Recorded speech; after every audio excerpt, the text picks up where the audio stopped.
Till myself out of myself, hoping that nobody can tell. So it's a voice I'm only way, 'cause that's the only way I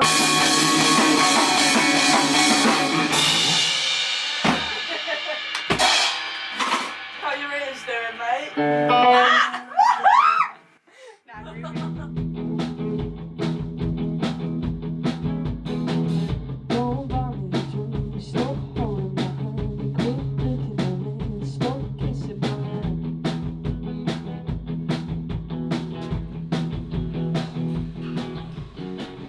My dad got this cat when I was 14, and so it was my first job on Saturdays, £5 an hour, stingy best.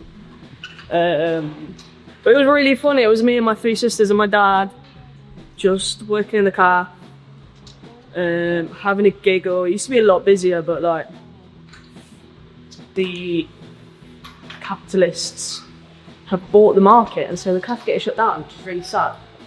Really, really sad. What was it like growing up in Nottingham? It's a fun city to grow up in. I feel like seeing kids grow up in London, I feel like there's an expectation to like overachieve, because you don't have that in Nottingham. You're sort of free to just like do what you want in a way, which is pretty helpful as an artist. It's a really, really fun city to like grow up and just like be daft in, you know? My first gigs there in Sobar. They don't sell alcohol. That's the name. Sober Bar. Very clever, very smart. And that was why I could do a gig there, because they didn't sell alcohol. I think I was 15. And I just did covers with 2 original songs. It's cringy. I think it was Mr. Brightside, Popped Off. Classic. Yeah, classic. Yeah, a lot of love.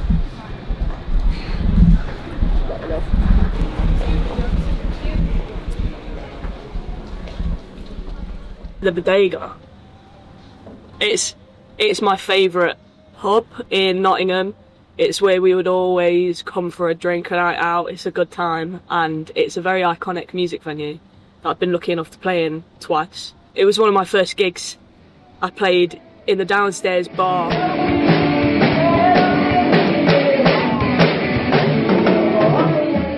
I was absolutely bricking it, and I remember being on stage and I was trying to tune my guitar, and it took about 5 minutes mid-set to tune this guitar. I was like, sweet tunes, took it off, played a chord, it was terrible, it was awful. And then I was, oh my god, stressing, trying to tune this guitar, and I just had a girl from another band going, capo, capo, capo. And the whole time I had my capo on. It was an embarrassing moment, but a learning curve.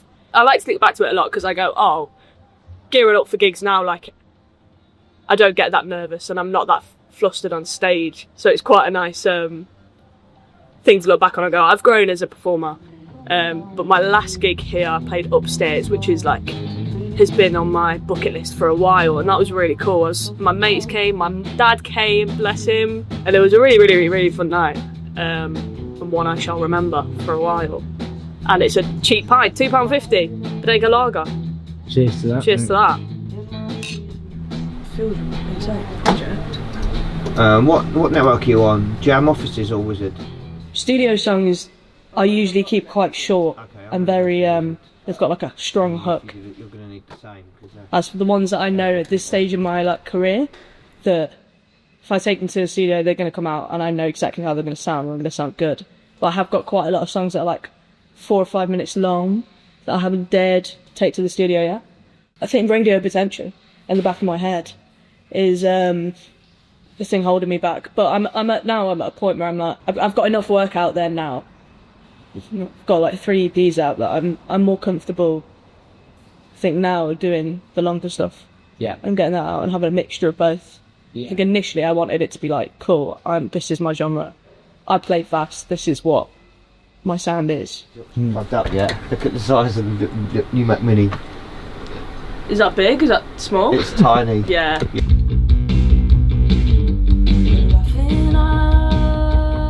So London is a song that I've always had the idea of. I want to write a song about living in London and how difficult that is for working class people.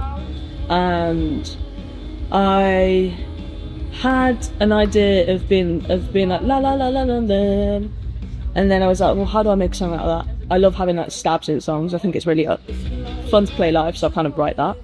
I was like, oh, it'd be fun to like start a song out with just like with a stab, right? Like Rent. It took, you know what, like the bones of the song really quick, but it was like the order was messing me up because the bridge initially was the chorus, and I just went, it's just not catchy enough, and so I went, wait, let me move that and make that a bridge, and then it just, honestly, it was just like so easy to write from that moment on. You know, I detached myself from having that as a chorus because I think in my heart I was like, oh, you want this to be a chorus? And I went, you know what, it's not working. Don't try and force a part. She'll just share. Try.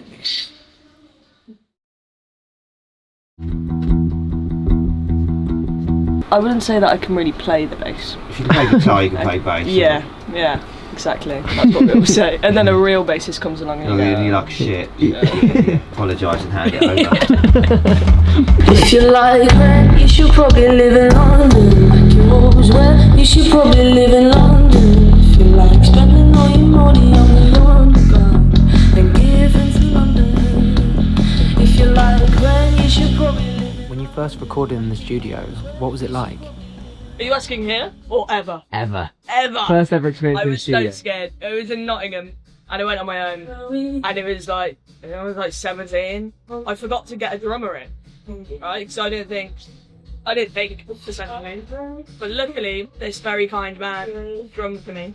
I gave all of the little pocket money I had. I said, thanks so much. You saved my life. Now I kind of know what I'm doing. I come in and I go, okay, we do need to do this. But at the time I was like, oh, you want me to sing? Yeah. No, I'm scared. I'm nervous. It was cool. Yeah. It was really cool.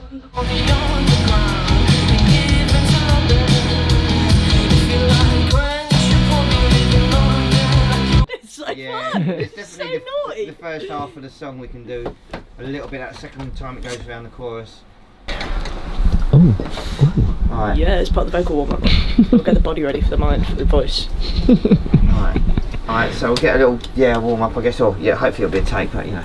Have you got any tips or tricks for musicians that are getting their first opportunities to be in studios? If your producer has an idea, don't be afraid to give your own opinion. You're not going to offend anyone by saying what you think sounds good, because you're serving the song when you're in a studio.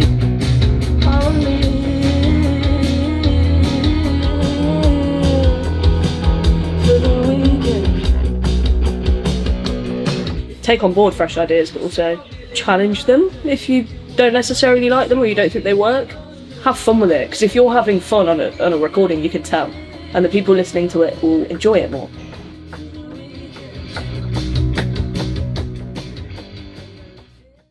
What was the first ever song you wrote, and what was it about? It was a song called Tokyo, and I actually have it tattooed on my arm, but I want to get it covered. I thought I was being really cool at the time, getting a tattoo, because I was like 16, 17, and I thought, wow, I'm sick. I'm sick. But I look at that and go, cultural appropriation now.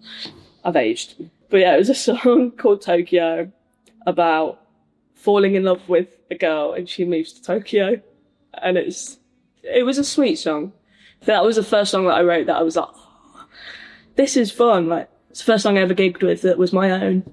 And yeah, I think I fell in love with songwriting because of that song. What time do you have to go here? At 5. I opened that and thought I didn't have any drumsticks. You'd be using your hands. Yeah. You'd have a very sore day Imagine. tomorrow.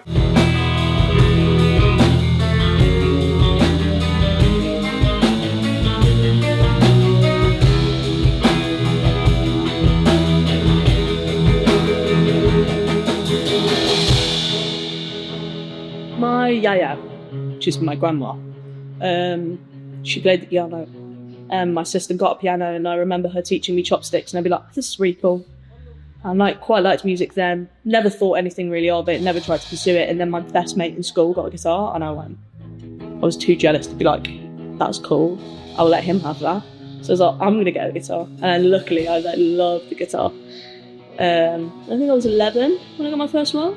Just literally never put it down and started writing, started playing. But a lot of my influences at that time was like what my yaya would listen to, which was like a lot of Elvis Presley, a lot of Johnny Cash, like Chuck Berry, like really old 50s, 60s rock and roll.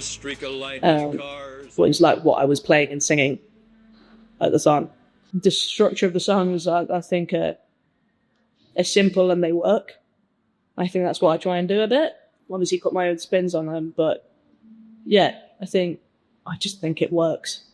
I think it works so well. So yeah, I'm definitely influenced by that era of time.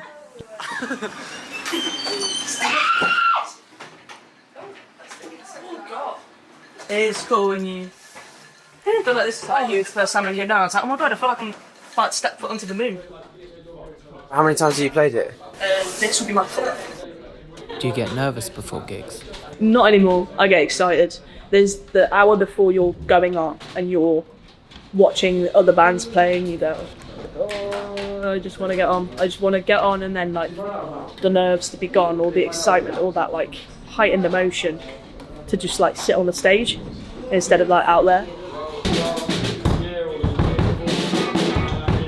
Guess I'll fly my car like a midway harbor. My engine won't stop, I'm directed to hearts and I'll fly like crazy. You call me a million, baby. Sweet. That sounds good for me. It's clean. I've got a bit of a ritual for my shows now that have balanced my nerves out, which is I'll have a pint of beer, like during sound check, setting up, and then just before I get on stage, shot of tequila. And that is like the perfect amount. So you're not drunk, but you're a bit, got adrenaline. Drink more, that's my advice. I reckon so, yeah. Woodford, it's so dead, I'm sorry. Like, there's one pub, there's nothing.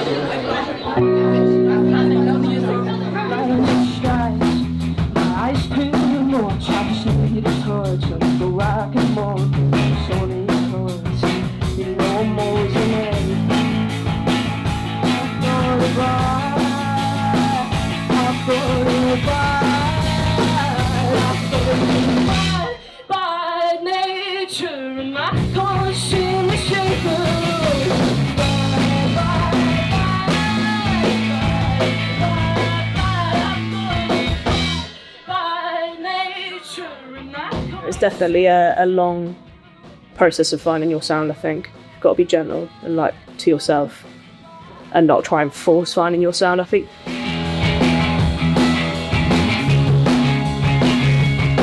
Recently, I think this is the first time in, honestly, about 6 years that I've lost my drive a little bit writing-wise. But I know it's going to come back.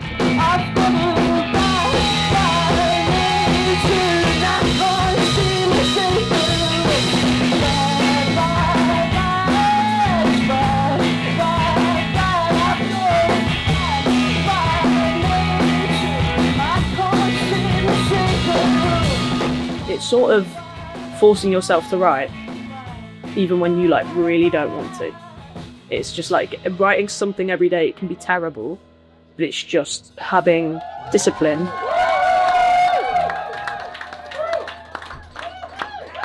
Thank you.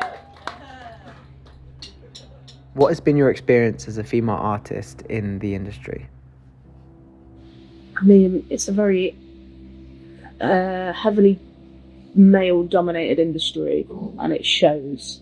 I think anyone you talk to in the industry, or you need to like impress, is a man, and it's very easy to be overspoken by another man. There's also been moments at gigs when, you know, usually when I'm playing a show, it'll be like 3 or 4 bands on the lineup, and I'll be the only like female band, or at least female fronted band, and you know, sometimes on occasion the other bands will give you no time of day, and you know, won't even like say hello, but they'll talk amongst each other, and you're sort of like, okay, this is weird, until you get off stage and they actually go, oh, you've earned my respect. Hello, what's your name? And you go, well, yeah, there's definitely a difference between how I'm treated versus male artists. which is annoying. I feel like recently society's been more aware of the fact that male artists have gotten all the like attention and opportunities recently, and I think slowly but surely, or at least they're making an effort to look like they're doing something about it. But it does mean that women are getting more gigs and radio time, and you're seeing like all female headline and lineups, which is really cool and motivating. My fun question. Sick. Oh my god. Don't know that. Is what are you curious to know about other artists, but you wouldn't dare to ask?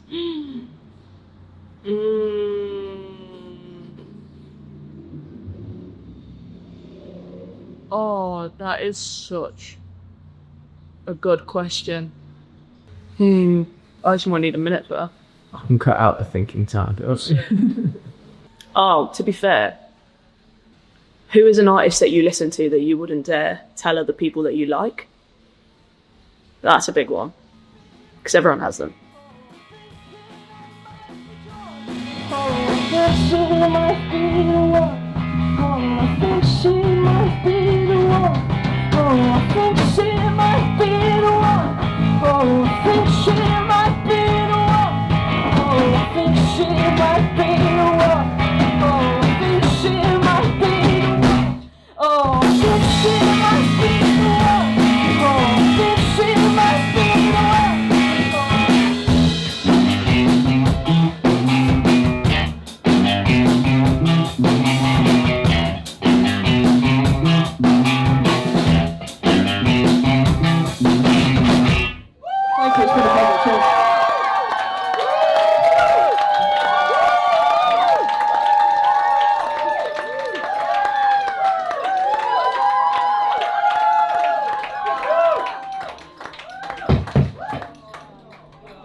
You can force a fart and not shit, surely. Oh, wow, what? Don't know why, that feels like white privilege. Don't know what it is about that, but I don't like that.